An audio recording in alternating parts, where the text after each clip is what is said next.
Selamat siang kepada Bu Leli selaku dosen pengampu eh, mata kuliah perancangan pabrik.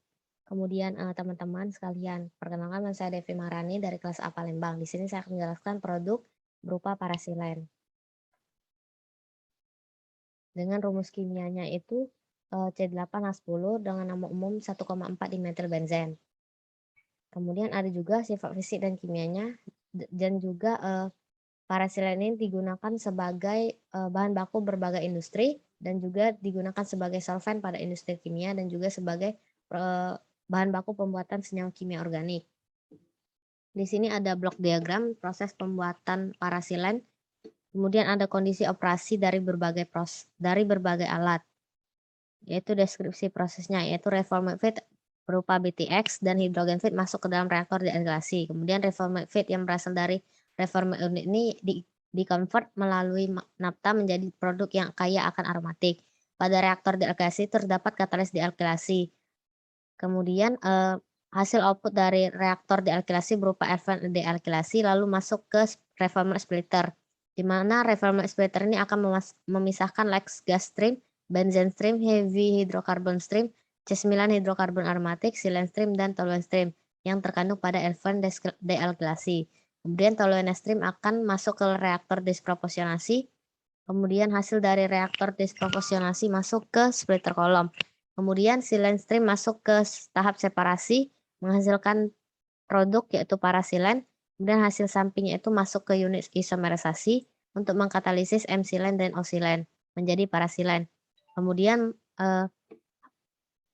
masuk ke reaktor transalkilasi, kemudian dihasilkan effluent transalkilasi, lalu effluent ini masuk ke splitter kolom, di mana pada splitter kolom ini memisahkan feed stream menjadi multiple split stream, yaitu dihasilkan like gas, benzene recycle, toluene recycle, silane recycle, dan C9 aromatic recycle, di mana benzene recycle, toluene recycle, dan C9 aromatic recycle akan direcycle ke reaktor transalkilasi dan silane recycle akan menuju ke unit separasi.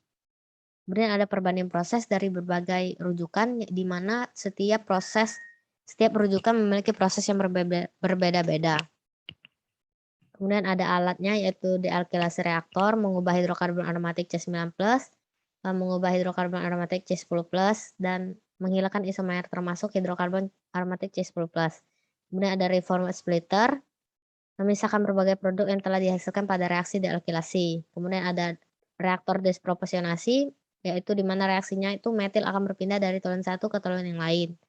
Kemudian ada tahap unit separasi dan unit isomerisasi, di mana akan menghasilkan produk parasilen pada unit separasi dan pada unit isomerisasi melanjutkan hasil samping dari unit separasi. Kemudian ada reaktor transalkilasi.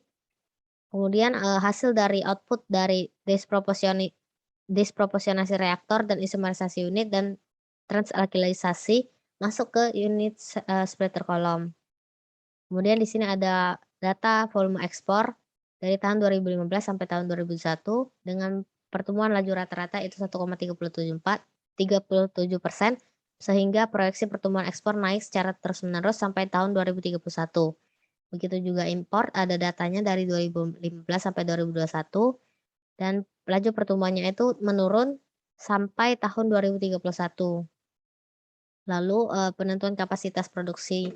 Kapasitas pabrik yaitu persen pertumbuhan rata-ratanya 0,0017, di mana penentuan kapasitas produksi didapatkan sebesar 158,837 ton per tahun. Dapat dilihat dari data yang sudah ada, diharapkan memiliki kapasitas pabrik yang bisa mencukupi kebutuhan ekspor dan juga jumlah produksi akan semakin meningkat. Baiklah, sekian pemaparan materi saya mengenai produk parasilen. Saya mohon maaf apabila ada salah kata, saya ucapkan terima kasih.